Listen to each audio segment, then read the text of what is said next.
The sound of terrified horses screaming cut through the Montana wilderness like a knife through butter. And Aiden Driscoll dropped the elk carcass he had been hauling back to his cabin to investigate the commotion somewhere in the valley below. His massive frame moved through the dense pine forest with surprising silence for a man of his size, each muscle in his broad shoulders and thick arms tensing as he navigated the rocky terrain. His long, dark hair, tied back with a strip of leather, caught on low branches as he descended toward the source of the distress. The year was 1878, and these mountains had been his home for the better part of 5 years since he left civilization behind. At 28 years old, Aiden had built a life of solitude, trapping and hunting to survive, trading pelts in the small town of Virginia City when supplies ran low. But the sound pulling him forward now was unlike anything he had encountered in all his years in the wilderness. As he drew closer, weaving between towering ponderosa pines, another sound emerged beneath the panicked whinnying. A voice, clear and pure as mountain spring water, rose in melody through the afternoon air. Aiden slowed his approach, his weathered hand instinctively moving to the hunting knife at his belt before falling away. The voice was singing, soft and steady, with a quality that seemed to reach into his chest and squeeze something he thought had turned to stone long ago. He crept to the edge of a small clearing and froze at what he saw. A young woman stood in the center of a makeshift corral, her auburn hair falling loose past her shoulders, arms outstretched toward 3 horses that were pressed against the far fence. The animals' eyes were wide with fear, their flanks trembling, foam at their mouths. Behind them, Aiden could see what had spooked them. A dead mountain lion lay just outside the fence, an arrow protruding from its side. Someone had killed it, but not before it had terrified the horses nearly senseless. The woman was singing, her voice never wavering despite the obvious danger she placed herself in by standing so close to the panicked animals. The melody was nothing Aiden recognized, perhaps something she had created herself, but it held a quality that seemed to wrap around the clearing like a warm blanket. Her voice rose and fell in gentle waves, and as he watched, transfixed, one of the horses took a tentative step toward her. Aiden found himself holding his breath, not wanting to disturb whatever magic was unfolding before him. The woman's dress, a simple brown calico that had seen better days, swayed slightly in the breeze as she took a small step forward, still singing, her hands extended palm up in a gesture of peace. The horse that had stepped forward, a large bay stallion, stretched its neck toward her, nostrils flaring as it tried to catch her scent over the lingering smell of the dead predator. Minutes passed, though Aiden could not have said how many. Time seemed to slow as he watched and listened, his powerful body pressed against the rough bark of a pine tree, completely still. The woman's voice never faltered, and gradually, impossibly, all 3 horses began to calm.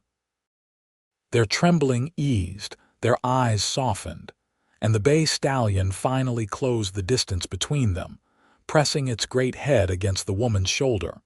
She stopped singing then, her hand coming up to stroke the horse's neck, murmuring words too soft for Aiden to hear. She moved to each horse in turn, touching them, speaking to them, until all 3 stood calm and quiet as if the terror of moments before had never existed. Only then did Aiden realize he should make his presence known before he startled her. He cleared his throat and stepped into the clearing, his hands visible and empty at his sides. The woman spun toward him, and he got his first clear look at her face. She was young, probably no more than 22 or 23, with eyes the color of sage and a smattering of freckles across her nose. Those eyes widened at the sight of him, and Aiden was suddenly acutely aware of what he must look like. His buckskin clothes were stained from the elk he had been dressing, his beard was untrimmed, and his sheer size had frightened more than one person over the years.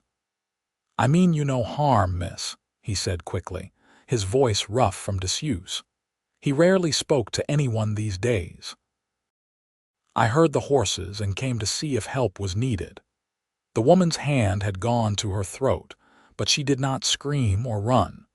Instead, she studied him with an intensity that made him shift his weight from one foot to the other. "You have been standing there some time," she said, and it was not a question.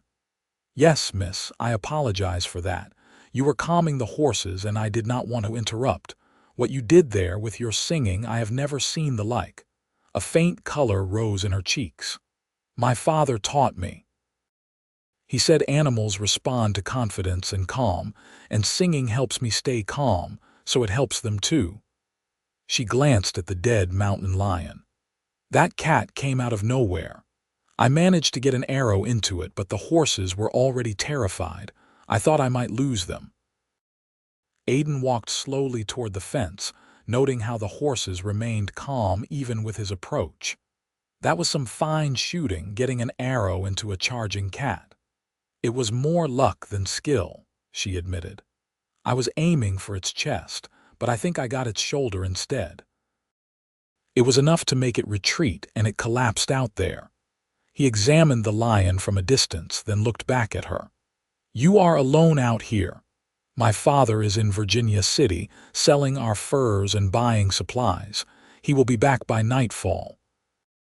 She seemed to realize she might have said too much to a stranger because she added, "He is a very good shot, my father, very protective." Aiden nodded, understanding the unspoken warning. "I live about 5 miles north of here. Got a cabin up in the high country. Name is Aiden Driscoll." He did not offer his hand across the fence, sensing that would be too forward. "Victoria Jennings," she said after a moment's hesitation. "My father is Thomas Jennings. We have been trapping these mountains for the past year." "I have heard the name in Virginia City," Aiden said, which was true. Thomas Jennings had a reputation as a fair man and a skilled trapper. "I should help you move that cat carcass away from your camp. The scent will draw scavengers and you do not need more trouble." Victoria nodded, relief flickering across her face. "I would appreciate that." "I was not looking forward to trying to drag it myself." Aiden made his way around the fence to where the mountain lion lay. It was a large male, probably weighing close to 150 pounds.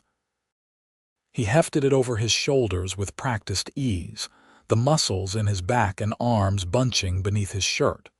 When he glanced back at Victoria, he caught her staring at him with an expression he could not quite read before she quickly looked away. "Where would you like it?" he asked. "There is a ravine about a quarter-mile west. If you could take it there, the scavengers can have it without bothering our camp." Aiden nodded and set off in the direction she indicated. The cat was heavy, but he had carried heavier loads through these mountains. When he returned to the clearing 15 minutes later, Victoria had calmed the horses enough to remove their tack and was brushing down the bay stallion. She looked up at his approach. "Thank you, Mr. Driscoll. That was kind of you. Just Aiden is fine, and it was no trouble." He hesitated, then added, "Your singing, back there when you were calming the horses, I have never heard anything quite like it." The color rose in her cheeks again. "You heard that, I did. It was beautiful."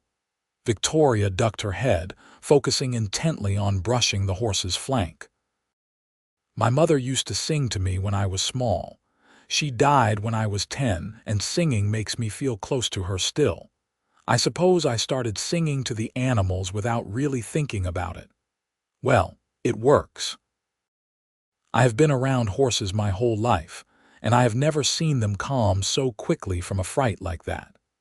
She smiled at him then, a real smile that transformed her face from merely pretty to something that made Aiden's breath catch in his throat. "Would you like some coffee?" "It is the least I can offer for your help." Aiden knew he should decline. should head back to his cabin and the elk carcass he had abandoned, but he found himself nodding instead. Coffee would be welcome. Victoria led him to a campsite set up near the tree line. It was tidy and well organized, with a fire pit ringed with stones and a small tent pitched beside a larger one. She poured coffee from a pot that had been sitting near the coals, adding a split log to bring the fire back to life. Aiden accepted the tin cup she offered and took a seat on one of the logs arranged around the fire, careful to maintain a respectful distance. "How long have you been in these mountains?" Victoria asked, settling onto another log with her own cup. 5 years now. Came out here after my mother passed. She was the last family I had, and there was nothing holding me in Ohio anymore. I am sorry for your loss, Victoria said softly. It is hard losing a parent. It was her time. She lived a good, long life. Aiden took a sip of the coffee, which was strong and hot. What brought you and your father out this way? We were in Wyoming, but the trapping got thin. Someone in Cheyenne told my father Montana still had good territory, so we came north last spring. She gazed into the fire, her profile outlined by the flames. It has been good so far. The mountains are beautiful and the trapping has been decent. It is hard country, though, especially come winter. We plan to find somewhere to winter in Virginia City, maybe find work there until spring. She looked at him. What about you? Do you winter in your cabin? I do. I stock up on supplies in the fall and keep to myself. I like the quiet, Victoria nodded. I understand that. There is something about the solitude out here. It gives you space to think, to breathe. She paused. Although it does get lonely sometimes. Aiden found himself wanting to ask her more, to keep her talking so he could listen to that voice that had captivated him from the first moment he heard it. But before he could formulate another question, the sound of an approaching horse broke through the trees. Victoria stood quickly. That will be my father. A moment later, a man rode into the clearing on a sturdy roan mare, a pack mule trailing behind. He was perhaps 50 years old, with graying hair and a weathered face that spoke of years spent outdoors. His eyes went immediately to Aiden, sharp and assessing. "Papa, this is Aiden Driscoll," Victoria said quickly. "He helped me with a mountain lion that spooked the horses."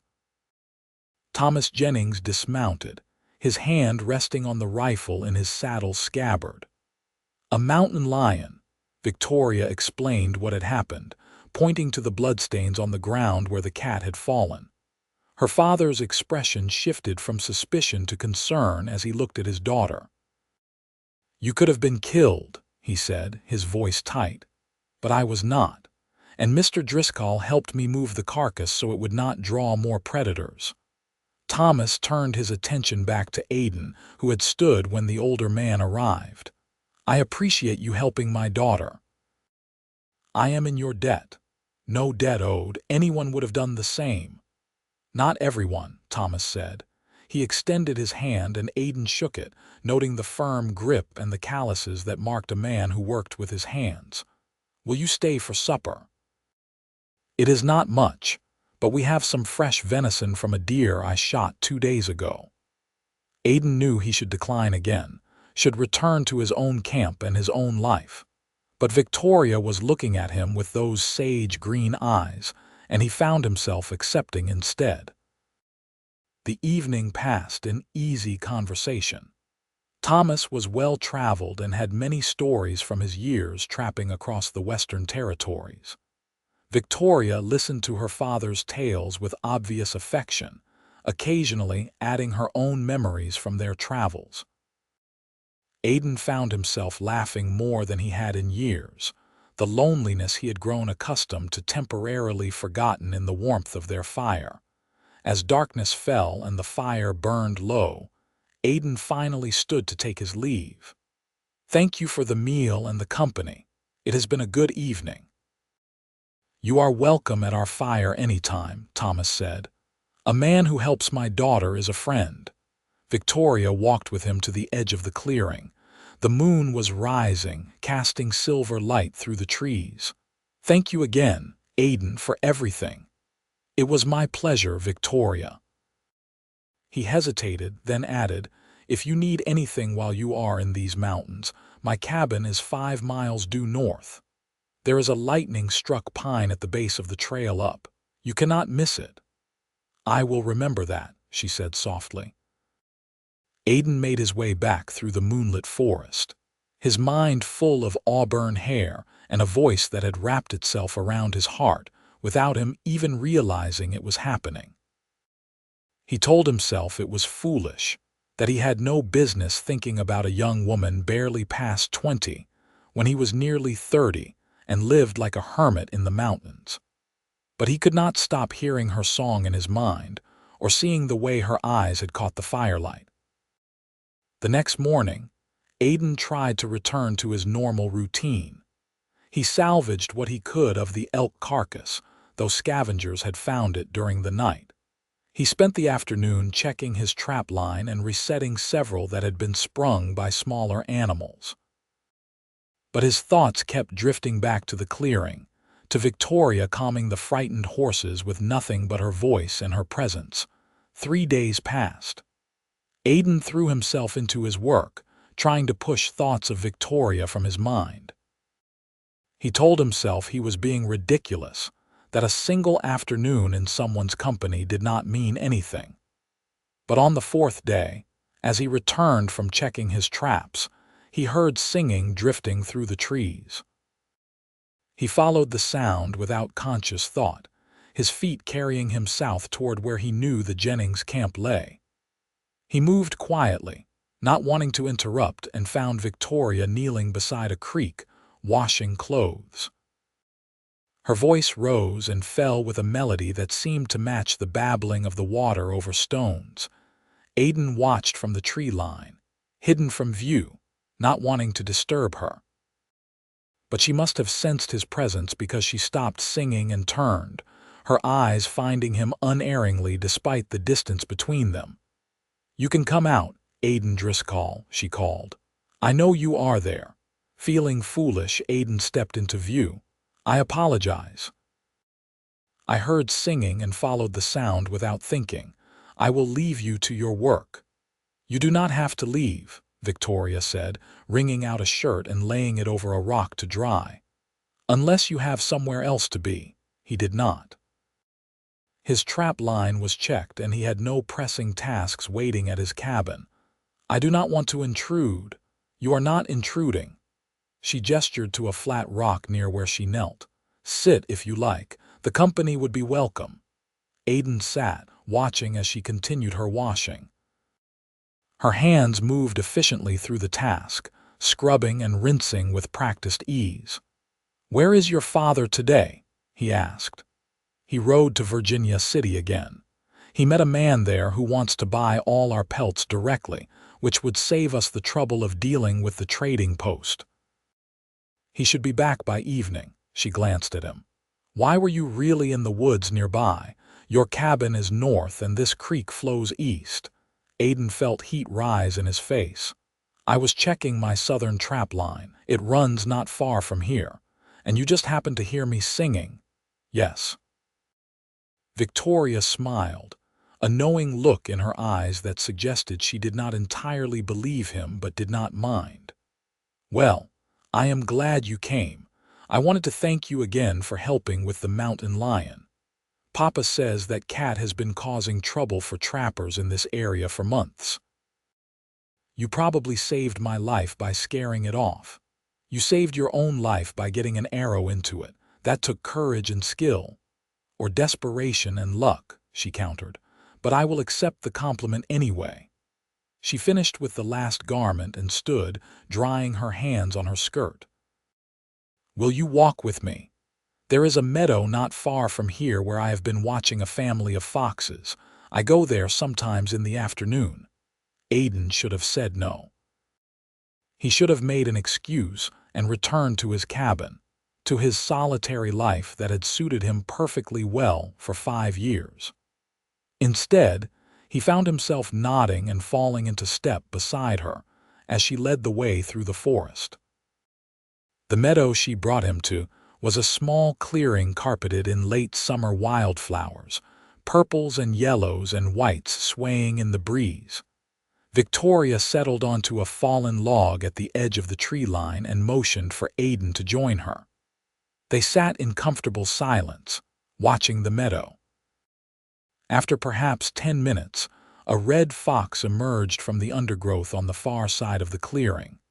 It was followed by 3 kits, their small bodies tumbling over each other in play. Victoria's face lit up with delight, and she began to hum softly, that same melodious quality from her singing. The foxes did not flee. Instead, they seemed drawn by the sound, moving closer across the meadow. The kits wrestled and pounced on each other while the mother fox sat watching, her ears swiveling to catch the sound of Victoria's humming. "How do you do that?" Aiden whispered. "Make them trust you like that." "I do not know," Victoria admitted, her voice barely audible. "It has always been this way for me. Animals seem to sense that I mean them no harm. My mother was the same. Papa says I inherited her gift." They watched the foxes until the sun began to sink lower in the sky, painting the meadow in golden light. The fox family eventually disappeared back into the undergrowth, and Victoria stood, brushing off her skirt. "I should get back before Papa returns and worries." Aiden walked with her back to the creek where her laundry still lay drying on the rocks. She gathered the clothes into a basket, and he carried it for her back to the camp. Thomas had not yet returned, so Aiden helped her build up the fire and fill a pot with water from the creek for coffee. "You do not have to wait with me," Victoria said, but there was a hopefulness in her voice that belied her words. "I do not mind," Aiden replied, "unless you would prefer to be alone." "No," she said quickly. "No, I would not prefer that at all." They sat by the fire as twilight deepened into night.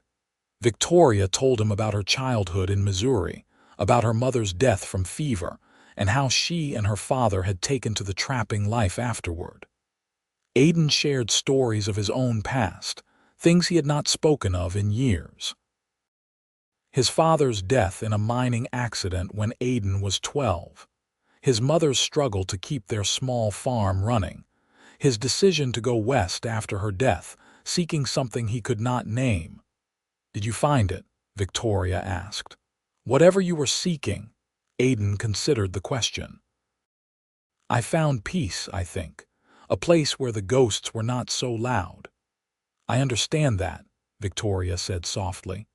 "Sometimes the memories are easier to bear out here, where everything is so much larger than our small lives."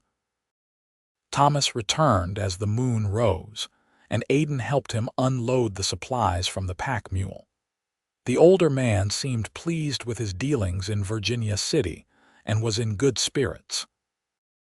He insisted Aiden stay for supper again, and they ate roasted rabbit and biscuits while Thomas told them about the goings-on in town.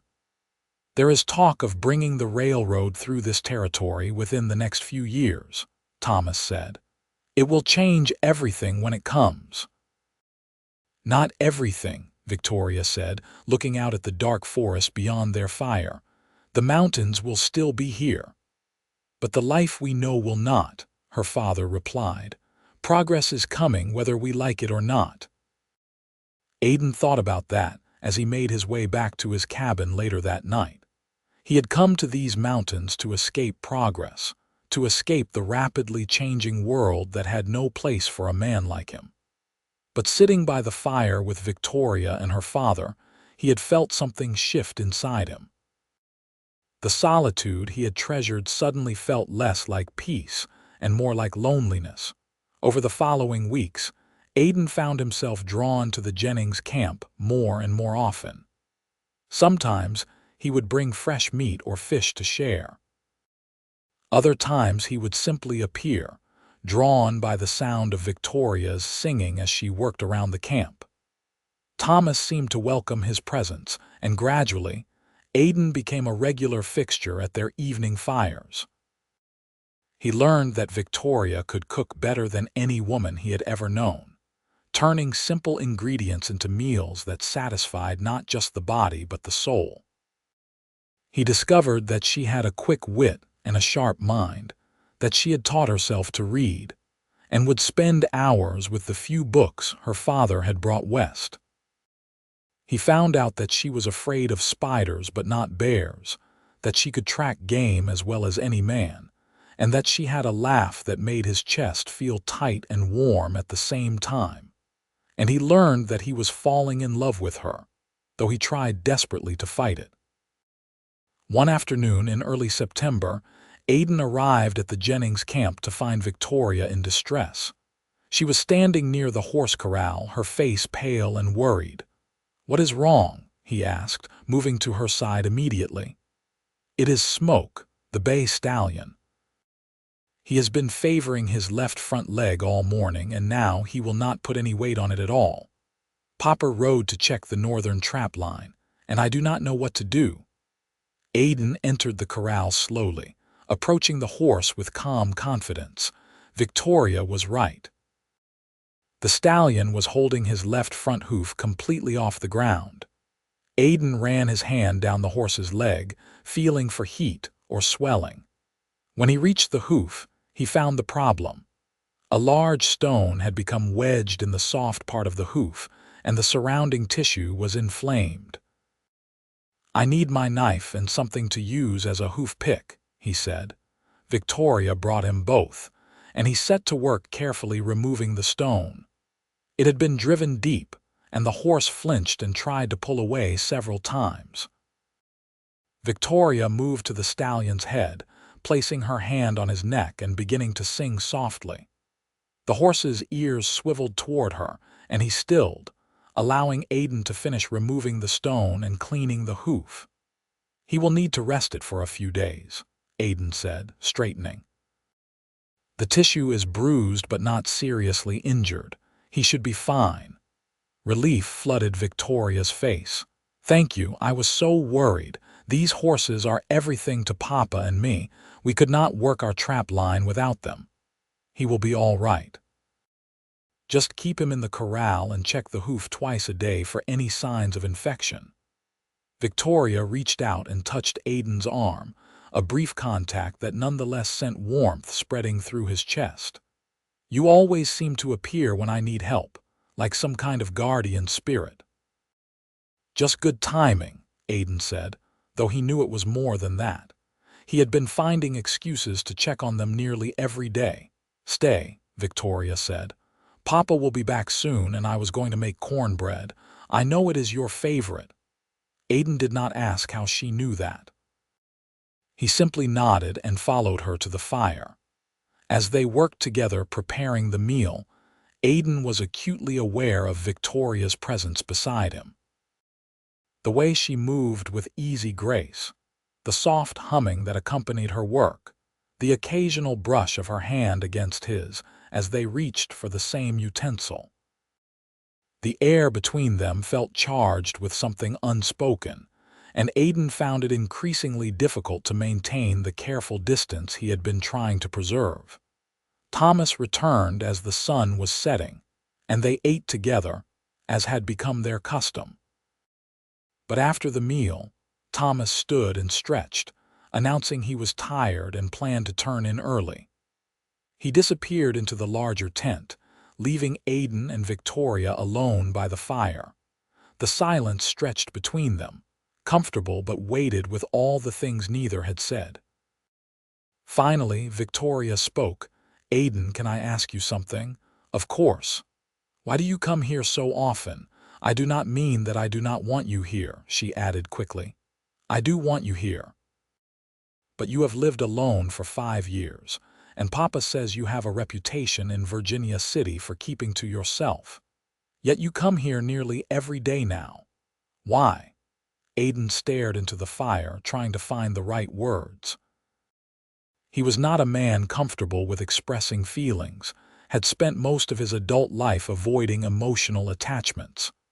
But sitting there with Victoria, her eyes on him in the firelight, he found he could not lie. "Because of you," he said simply. I come here because of you." Victoria drew in a breath. "Aiden, I know I have no right," he continued, the words coming faster now that he had started. "You are young and beautiful and have your whole life ahead of you. I am a mountain man with nothing to offer but a lonely cabin and a hard life. But that day I heard you singing, calming those frightened horses. Something in me woke up that I thought had died. And every time I see you, every time I hear your voice, that feeling grows stronger." "What feeling?" Victoria asked, her voice barely above a whisper.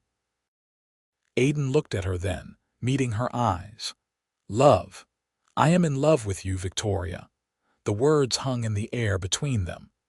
Aiden waited for her to laugh, to tell him he was being foolish, to remind him of all the reasons why what he was suggesting was impossible. Instead, she moved closer, closing the distance between them on the log they shared. "I am glad," she said softly, "because I am in love with you too." Aiden's heart seemed to stop in his chest. "You are?" "Yes, I have been for weeks now. I thought I was going mad, falling in love with a man I barely knew. But you are not really a stranger, are you? I feel like I have known you far longer than a few weeks, like I have been waiting for you without even knowing it." Aiden reached out slowly, giving her time to pull away if she wanted. When she did not, he cupped her face in his large, calloused hand. She leaned into the touch, her eyes closing briefly. "I am not a civilized man, Victoria. I do not know anything about courting or pretty words. I can only offer you honesty and whatever I have to give." "That is all I want," she said. "I do not need pretty words or civilization. I need someone who sees me, truly sees me, and you do. You listen when I speak. You value my thoughts. You do not try to make me into something I am not. You are perfect as you are," Aiden said. Victoria smiled, and then she leaned forward and kissed him. It was soft and tentative at first, a question more than a statement. Aiden answered by wrapping his arms around her and pulling her close, deepening the kiss. She fit against him perfectly, her smaller frame cradled in his embrace, and Aiden felt something settle in his chest. A sense of rightness, of coming home after a long journey. When they finally broke apart, both breathless, Victoria rested her head against his shoulder. "What do we do now?" she asked. "I do not know," Aiden admitted. "I have never been in love before." "Neither have I," Victoria said. She pulled back to look at him. "But I suppose we figure it out together." "I would like that." They sat together by the fire until it burned down to embers, talking and occasionally stealing kisses like teenagers instead of adults.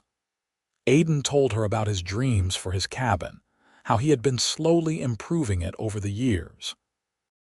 Victoria shared her hope that she and her father might find land of their own someday, a permanent place to settle instead of constantly moving from one trapping territory to another.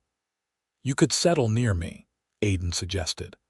"There is good land in the high country near my cabin. We could help each other work the trap lines together." "I would like that," Victoria said, "but we would need to talk to Papa. I will not leave him alone." "Of course not. I would not ask that of you. Your father would be welcome too if he wanted to settle nearby." When Aiden finally forced himself to leave that night, it was with the promise that he would return the next day. He walked back to his cabin feeling lighter than he had in years, as if the weight he had been carrying since his mother's death had finally lifted. The next morning, Aiden woke with the sun and immediately began working around his cabin with renewed purpose. He patched a section of the roof that had been leaking, reinforced the door frame, and started splitting logs for winter firewood. If he was going to ask Victoria to share his life, he wanted to make sure that life was worth sharing. He was so absorbed in his work that he did not hear the approaching horses until they were nearly at his door. He turned, axe in hand, to find Thomas Jennings and Victoria riding up the trail on two of their horses. Thomas dismounted and stood looking at Aiden with an unreadable expression. Victoria remained on her horse, her eyes worried. "Victoria told me about last night," Thomas said without preamble.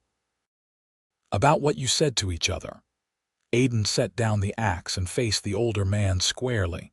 "Yes, sir. I meant every word. You are nearly 30 years old, living alone in the mountains. My daughter is barely 23. Why should I believe you can provide for her? Why should I trust you with her future?" "Papa," Victoria began, but Thomas held up a hand. "You love my daughter?" Thomas asked Aiden. "Yes, sir. More than I thought it was possible to love anyone. And you will protect her, care for her, treat her with the respect she deserves." "With my life," Aiden said. "I know I am not much, Mr. Jennings, but what I have, what I am, it is all hers if she wants it." Thomas studied him for a long moment, then nodded slowly. "Victoria is all I have in this world. She is smart and capable and could do better than a mountain man living in a cabin miles from civilization. But she has chosen you, and I have always said I would let her choose her own path in life." He extended his hand. "You have my blessing to court my daughter properly. But understand this, if you hurt her, there is nowhere in these mountains you can hide that I will not find you." Aiden shook his hand, meeting his eyes steadily. "I will never give you reason to come looking, sir. I swear it." Victoria dismounted and came to stand beside Aiden, taking his hand. "Thank you, Papa. Well, if you two are going to be courting, we might as well do this properly," Thomas said. "Aiden, Victoria, and I have been discussing our plans for the winter. Instead of moving to Virginia City, we thought we might build a cabin near yours, if you do not object to the company. That way Victoria can spend time with you while still maintaining propriety, and I can keep an eye on my trap lines." "I would welcome the company," Aiden said, unable to keep the smile from his face. "There is good timber about a quarter-mile south of here, near a creek. It would be a perfect spot for a cabin." "Then we had better get to work," Thomas said. "Winter comes early in these mountains, and we have a lot of building to do." The next 6 weeks passed in a blur of activity. Aiden and Thomas fell into an easy partnership, working together to fell trees and prepare timber for the new cabin. Victoria helped where she could, and Aiden was continually impressed by her strength and endurance. She could work as hard as any man he had known, never complaining even when the labor left her hands blistered and her muscles aching. The cabin began to take shape, a sturdy structure that would shelter Thomas and Victoria through the harsh Montana winter. Aiden and Thomas also worked on improving Aiden's cabin, adding a second room and enlarging the fireplace. Though nothing was said explicitly, everyone understood that Aiden and Victoria would need their own home once they married, because marriage was clearly where this was heading. Aiden had never been so certain of anything in his life. Every day with Victoria confirmed what he had known from that first moment hearing her sing. She was the other half of him. The piece he had not known was missing. They fell into a pattern of spending their evenings together, the three of them sharing meals and stories around the fire. Sometimes, Aiden and Victoria would walk together in the woods, holding hands and talking about their future. Other times, Victoria would sing while Aiden and Thomas worked, her voice carrying through the forest and making even the hard labor feel lighter. One evening in late October, with the first snow already dusting the mountain peaks, Aiden asked Thomas if he could speak with him privately. The two men walked away from the fire while Victoria cleaned up from supper. "I want to marry your daughter," Aiden said. "I am asking your permission." Thomas looked at him, his expression serious. "It has only been 2 months since you met. I know. But I am more certain of this than I have ever been of anything. I love her, Mr. Jennings. I will spend every day of my life making sure she never regrets choosing me." "What about children? Have you thought about that?" These mountains are no place to raise a family." "We have talked about it," Aiden said. "Victoria wants children, and so do I. We know it will not be easy, but people have raised families in harder places. And we will have you nearby and each other. That is more than many people have." Thomas was quiet for a long moment, gazing out at the darkening forest. "When I lost my wife, I thought I would never recover. Victoria was the only thing that kept me going. She has been my companion, my reason for living, for the past 13 years. The thought of her leaving, of building her own life separate from mine, it is harder than I expected. She will not be leaving you, sir.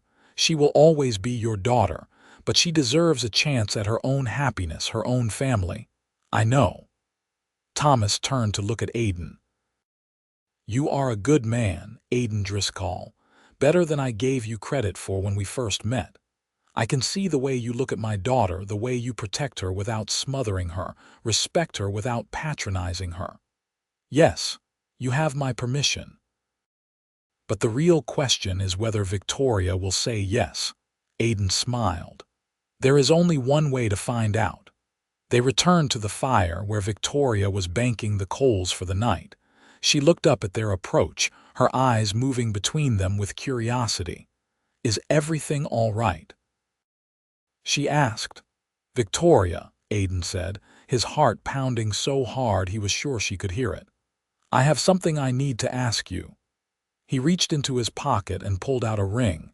It was simple, just a band of silver he had hammered and shaped himself over the past week, polished until it gleamed. He had never made jewelry before, and the ring was far from perfect, but it was honest work, made with his own hands. "I know I do not have much to offer," Aiden began, dropping to one knee in front of her. "I am just a mountain man with a cabin and some trap lines. But I love you more than I knew it was possible to love someone. You brought light into my life when I did not even know I was living in darkness. Will you marry me, Victoria? Will you let me spend the rest of my life trying to make you as happy as you have made me?" Victoria's eyes filled with tears, but she was smiling. "Yes," she said, her voice breaking. "Yes, of course I will marry you." Aiden slipped the ring onto her finger and it fit perfectly. She pulled him to his feet and kissed him while Thomas looked on with a mixture of happiness and sadness on his weathered face. "When?" Victoria asked when they finally broke apart. "Whenever you want," Aiden said. "Tomorrow, next spring, whenever you are ready." "Before the winter truly sets in," Victoria decided. "I do not want to wait. We can ride to Virginia City next week and find a preacher. Papa can stand as witness." "Are you sure?" Thomas asked. "Most girls want a big wedding, a white dress, all the trimmings." Victoria looked around at the forest, the mountains rising dark against the star-filled sky, then back at Aiden and her father. "I have everything I need right here. I do not need anything else." They rode to Virginia City the following week, all three of them on horseback. The town was bustling with activity as people prepared for winter. They found a preacher at the small church on the main street, and he agreed to perform the ceremony that very afternoon. Victoria wore her best dress, a dark blue calico that brought out the color of her eyes. Aiden had washed and trimmed his beard, tied his long hair back neatly, and wore the cleanest clothes he owned. They were not fancy by any standard, but when Victoria looked at him standing at the front of the church, her eyes said he was the most handsome man she had ever seen. The ceremony was simple and brief.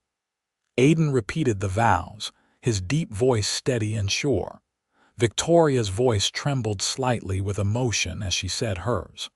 When the preacher pronounced them husband and wife, Aiden kissed her with a tenderness that made Thomas clear his throat and look away. They celebrated with dinner at the town's only restaurant, a modest establishment that served decent beef and potatoes. Other diners stared at them, curious about the mountain man, the young woman, and the older trapper, but none of them cared. They were their own world, complete and content. Thomas insisted they spend the wedding night at the hotel in town, rather than riding back to the mountains in the dark. He paid for 2 rooms, one for himself and one for the newlyweds, and tactfully disappeared to the saloon to give them privacy. Aiden carried Victoria over the threshold of their room, making her laugh. He set her down gently and then just looked at her, taking in the sight of his wife, hardly believing this was real. "I am nervous," Victoria admitted. "So am I," Aiden confessed. "I have never done this before." "Neither have I." She reached up and touched his face. "But we will figure it out together, just like everything else." They did figure it out, with gentleness and patience and a growing passion that surprised them both. Afterward, they lay tangled together in the narrow hotel bed, Victoria's head resting on Aiden's broad chest. "I love you," she murmured sleepily.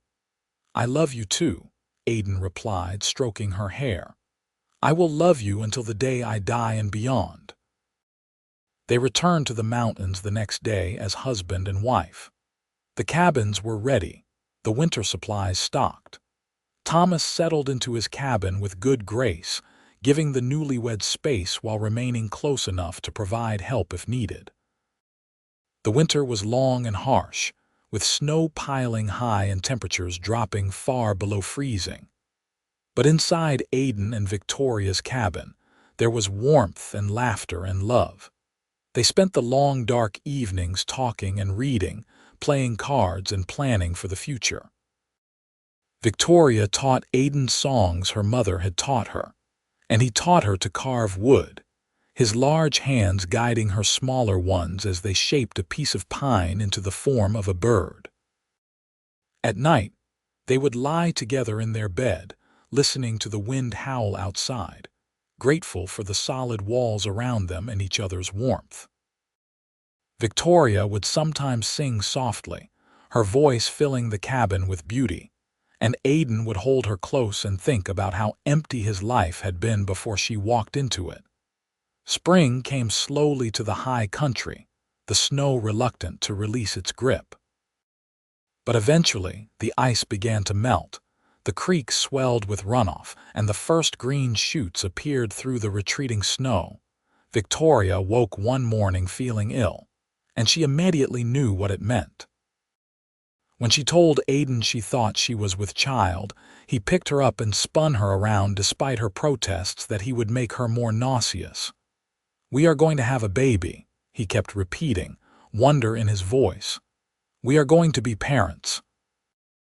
Thomas was equally thrilled at the news that he would be a grandfather.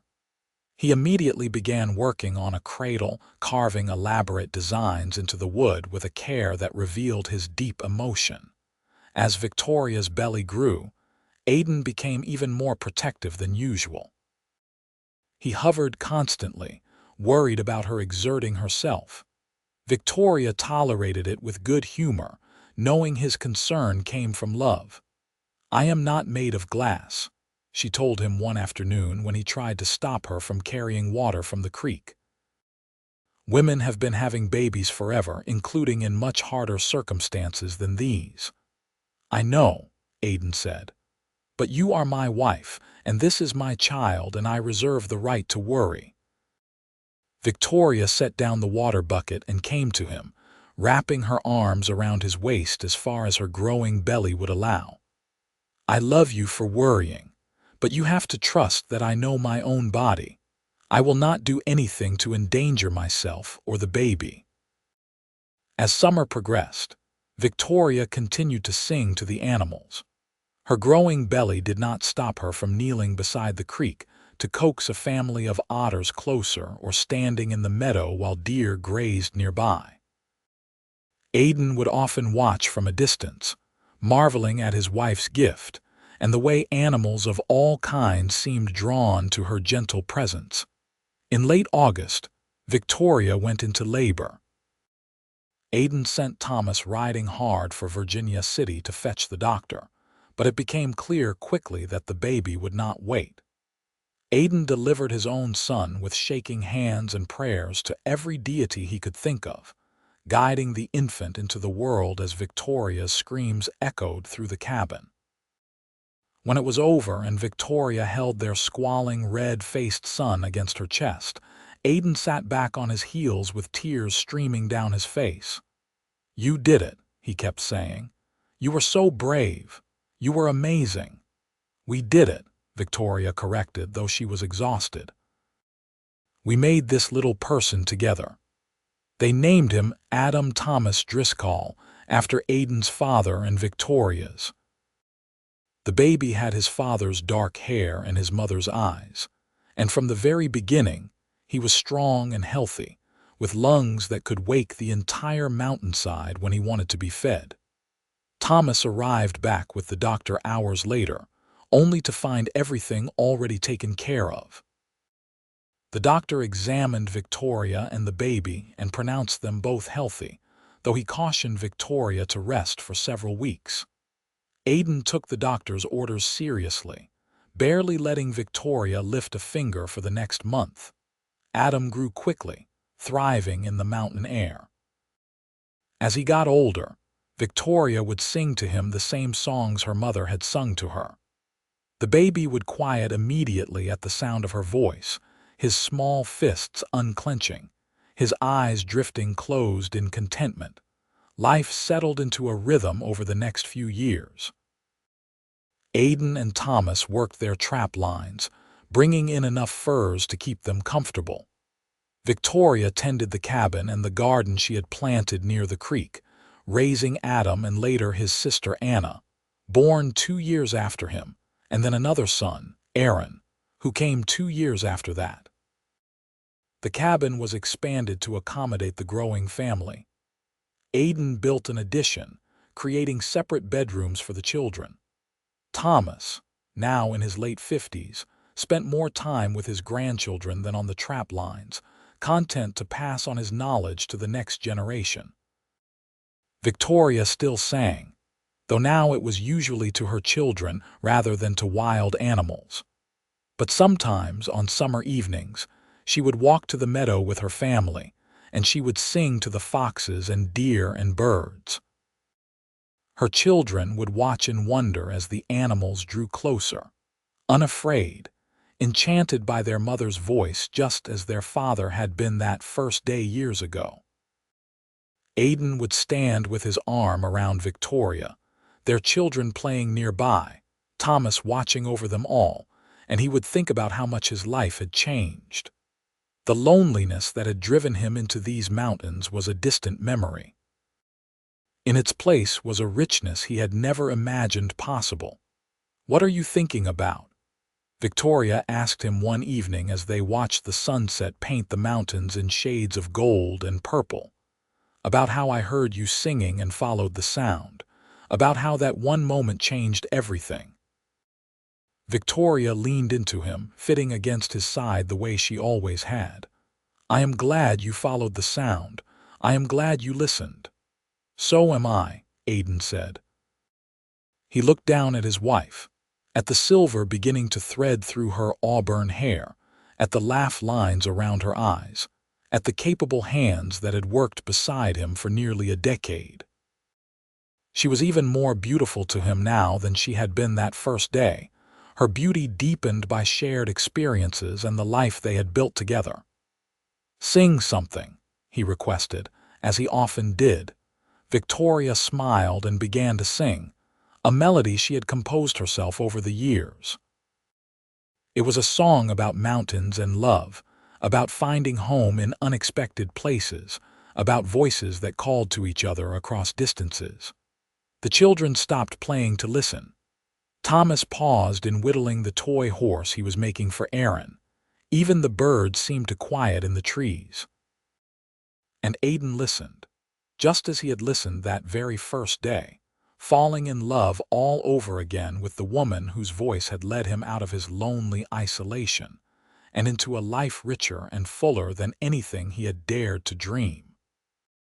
As the years continued to pass, the Driscoll family became a fixture in the Montana mountains. Their children grew strong and capable, learning to trap and hunt and survive in the wilderness. Adam inherited his father's size and strength, becoming a mountain man in his own right. Anna had her mother's gift with animals and her voice, able to calm even the most skittish creature with her songs. Aaron was the clever one, always figuring out better ways to set traps or track game, his mind quick and curious. Thomas lived to see all three of his grandchildren grown, passing peacefully in his sleep at the age of 68. They buried him on a hill overlooking the valley, marking his grave with a cross Aiden carved from pine. Victoria sang at his funeral, the same song her mother had sung, her voice strong despite her tears. Aiden and Victoria grew old together in their mountain cabin. Aiden's dark hair turned silver, his powerful body eventually bowing under the weight of years. Victoria's face lined with age, but her eyes remained bright, and her voice, though softer than it had been in her youth, never lost its power to move him. Their children married and built their own cabins nearby, raising families of their own. The Driscoll land expanded, encompassing several acres of mountain territory, all of it worked by family. They remained close, gathering for Sunday dinners and holidays, the sound of Victoria's grandchildren filling the air with laughter and noise. On their 25th wedding anniversary, Aiden took Victoria back to the clearing where he had first heard her sing. The meadow was the same, wildflowers still carpeting the ground in summer, foxes still denning in the nearby forest. They sat on the same fallen log, though it was older now, more worn just like them. "You remember that day?" Aiden asked, "when the mountain lion attacked and you sang to calm the horses?" "Of course I remember," Victoria said. "That was the day my real life began. Mine too." Aiden took her hand, the one that still wore the silver ring he had made. "I have never regretted a single moment." "Neither have I," Victoria said. She began to sing, the same melody she had sung to those frightened horses so many years ago. Her voice was not as strong as it had been, but it was still beautiful, still able to reach into Aiden's chest and squeeze his heart. When she finished, Aiden pulled her close and kissed her, tasting salt from the tears on both their faces. "I love you," he said. "I have loved you from the moment I heard you sing, and I will love you forever." "Forever," Victoria agreed, resting her head on his shoulder. "That sounds just right." They sat together as the sun set behind the mountains. Two old people who had lived a good life together, who had built something lasting out of a chance meeting in the wilderness. The mountains stood eternal around them, witness to their love story, while somewhere in the forest, a bird began to sing, as if answering Victoria's melody with one of its own. The years continued their steady march, bringing changes both large and small. The railroad Thomas had predicted finally came to Montana, transforming Virginia City into a bustling hub of commerce. But the high country where the Driscoll family lived remained largely untouched, too remote and rugged for the railroads and the progress they brought. Aiden was 70 years old when he woke one morning and could not get out of bed. His powerful body, which had carried him through decades of hard mountain living, had finally reached its limit. Victoria sat beside him, holding his hand, singing softly the way she had sung to their children when they were small. "I am not ready to let you go," she said, tears streaming down her face. "I am not going anywhere without you," Aiden replied, his voice weak but his grip on her hand still strong. "We made a promise, remember? Forever." "Forever," Victoria whispered, but Aiden's body had other plans. He passed 3 days later peacefully in his sleep, with Victoria beside him and his children keeping vigil in the next room. They buried him next to Thomas on the hill overlooking the valley, and Victoria sang at his funeral, though her voice broke several times during the song. She lived another 5 years after Aiden's death, spending her days with her children and grandchildren, teaching them the songs her mother had taught her, passing on the gift that had defined so much of her life. She never remarried, never even considered it. Aiden had been her great love, and she was content to wait until they could be together again. On a spring morning in 1924, Victoria's grandson found her in the meadow, sitting on the old fallen log where she and Aiden had watched foxes so many years before. She had passed peacefully, a smile on her face, her hands folded in her lap. Scattered around her were wildflowers, and nearby, a family of foxes played in the morning sun, unafraid. They buried her next to Aiden, their graves marked with matching crosses carved by their children.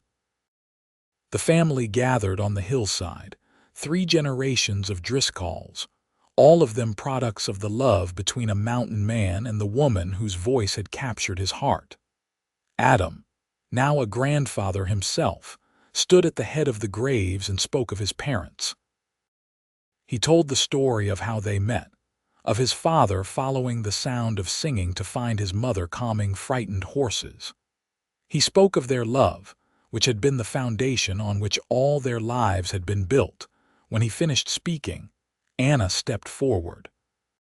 She was 60 years old now, but her voice was still clear and beautiful. She sang the song their mother had composed all those years ago, the one about mountains and love and finding home. Her voice carried across the valley, and as she sang, a bird in a nearby tree joined in, adding its own melody to hers. The family stood together on the hillside, remembering and honoring the 2 people who had made all of this possible. Below them, the valley spread out in shades of green and gold, the mountains rising eternal against the sky. The wind whispered through the pines, carrying with it the echo of a voice singing, calling animals to calm and a lonely mountain man to love. And if sometimes, in the early morning or late evening, people walking through that valley swore they could hear singing drifting on the wind, they did not question it. They simply stopped and listened, letting the beauty of it wash over them, a reminder that love, true love, never really dies. It simply transforms, becoming part of the land itself, woven into the mountains and the valleys and the endless sky. The Driscoll family continued to thrive in the Montana mountains for generations. The original cabin, the one Aiden had built, and where he and Victoria had raised their children, was carefully maintained, becoming a family landmark. Each generation added their own touches, their own improvements, but the core remained the same, a testament to the love that had founded it. The silver ring Aiden had hammered for Victoria became a family heirloom, passed down through the generations. Each new bride in the Driscoll family wore it on her wedding day, a connection to the great love story that had started it all. And in each generation, there was at least one person, usually a daughter, who inherited Victoria's gift with animals and her beautiful singing voice. The meadow where Aiden and Victoria had watched foxes became a sacred place for the family. They scattered the ashes of their loved ones there, planted wildflowers in memory of those they had lost, and gathered on anniversaries and special occasions to remember where they had come from. The story of Aiden and Victoria was told and retold, becoming part of family legend. Children grew up hearing about their great-great-grandparents, about the mountain man who heard a woman singing and fell in love with her voice, about the love that had bloomed in the wilderness and grown to encompass generations. And sometimes, on quiet summer evenings, when the wind was just right and the world was still, the Driscoll descendants would swear they could feel the presence of their ancestors in those mountains. A sense of peace, of rightness, of love that transcended death and time. They would stand in the meadow or on the hillside where Aiden and Victoria rested, and they would understand that some stories never really end. They simply continue, echoing through time, reminding each new generation of what matters most: love, family, the courage to follow a voice singing in the wilderness, the bravery to open your heart when you thought it was too late, the faith to believe that somewhere, somehow, there is someone whose voice will call to your soul, whose presence will transform your life, whose love will be the foundation on which everything else is built. That was the legacy of Aiden and Victoria Driscoll. Not just the land they claimed or the family they raised, but the proof that love, real love, the kind that transforms and endures, is possible. That sometimes all you have to do is listen. Listen to the voice calling in the wilderness, follow the sound of singing, and trust that what you find will be worth every risk, every fear, every moment of uncertainty. Because in the end, love is always worth it, always has been, always will be. And in the mountains of Montana, where the wind still whispers through the pines and the foxes still play in the meadow, that truth remains eternal, a song that will never stop singing, a love that will never truly die.